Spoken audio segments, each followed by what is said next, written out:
into the stats and status effects. Starting with the statistics. Generally speaking, you have 1, 2, 3, 4, 5, 6. 6 different statistics that determine your combat efficiency with the meter. Strength controls the player's overall melee damage. That's physical hand-to-hand combat, your damage output. It's out on the doors. Forget about the doors, because that's with some other item that's not really been used that much. But basically, the more strength you have, the more damage you inflict.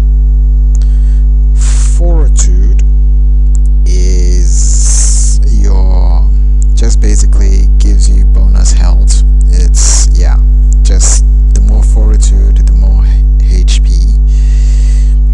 Endurance controls basically endurance is for stamina.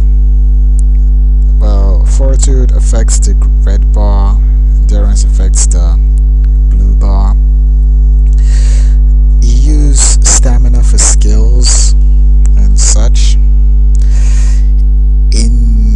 Intelligence affects your efficiency with offensive skills and the bonus damage that it may or may not inflict. Willpower determines your overall chance to inflict a status effect. No, your overall chance to resist status effects. It's your resistance.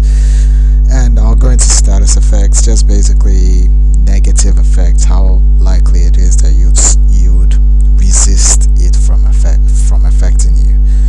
The maximum resistance you can get is 30%, and that's when you're at 100% willpower. I don't know the full calculations, but yeah, at low levels you would need this, but at higher levels it's not that much of an issue.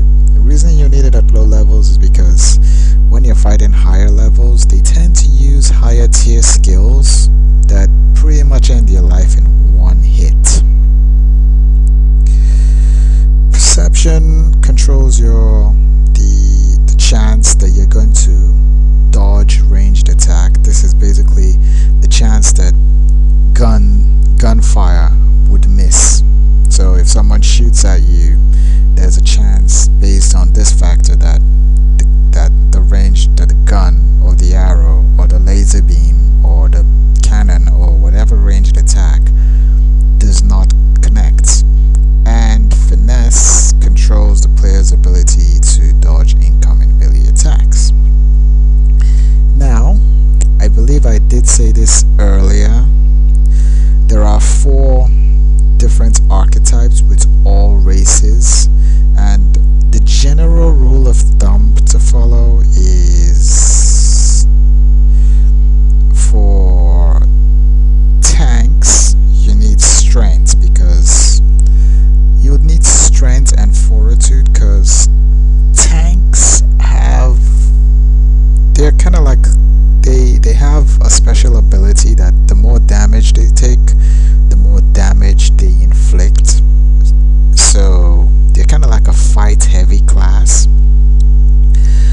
They may need a bit of intelligence to resist a few things. Then there are 2 builds for tanks.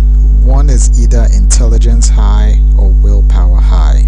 Depending on the build you use, it will affect the fight style you have. But you'd really worry about this at higher levels. At lower levels, you just really need to focus on strength and probably intelligence or willpower. Eventually, late game, you would like to have a bit of finesse, because at maximum, that's 100 finesse, you get to resist every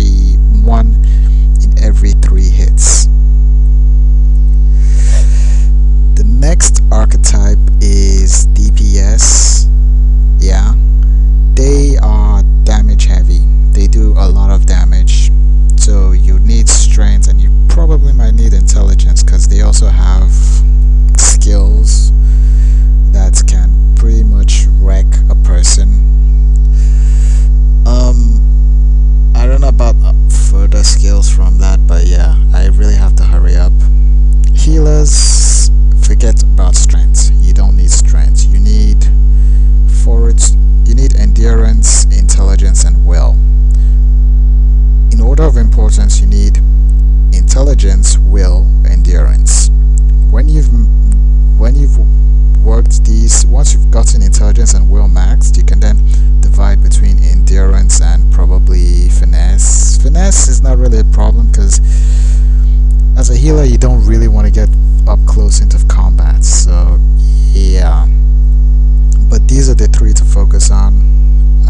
Casters are pretty much similar to healers because like they use damage heavy skills, and so they will need endurance, intelligence, and willpower. Now, time to go to the status effects. Before we go to the status effects, I think I spoke about this when we started. This here is what the meter looks like, and yeah, this part, to get this part out, you click here and you click on offensive targets to set who you want your auto skills to go to, and defensive targets again, who you want your defensive skills to go to. If you really need to see this, you just have to, you can always pause the video and yeah, watch it. This part I don't really use much, but yeah, this is pretty much what I said earlier. So yeah, these are status icons. I do hope I have enough time. Armor, buffed, heal over time are positive skills, the rest are negative skills. This just means you have a bonus to armor, it doesn't stack. Bonus to damage, it doesn't stack. Healing, I've never seen that. Heal over time is kind of like, you know, you get a percentage of healing per tick. Dazed, you can't move. Cursed, your healing is, your damage is reduced to 0. And yeah, weakened and cursed are, your damage is reduced to 0. Poisoned, you lose life over time. Dots is also like poisoned, you lose damage over time. Berserk and confused, you lose control of your character and he starts wildly attacking everything that moves. Everything. That's about it. Different skills cause these different effects, so yeah, that's it. Yeah, there's not really much else to add to this. I guess I'd have to go into skills eventually, but this here just says exactly what I said. If you wish to read it, well, here it is, and you can pause. And if and with that, I would like to end the video here. Thank you all for watching. Please like, comment, and subscribe.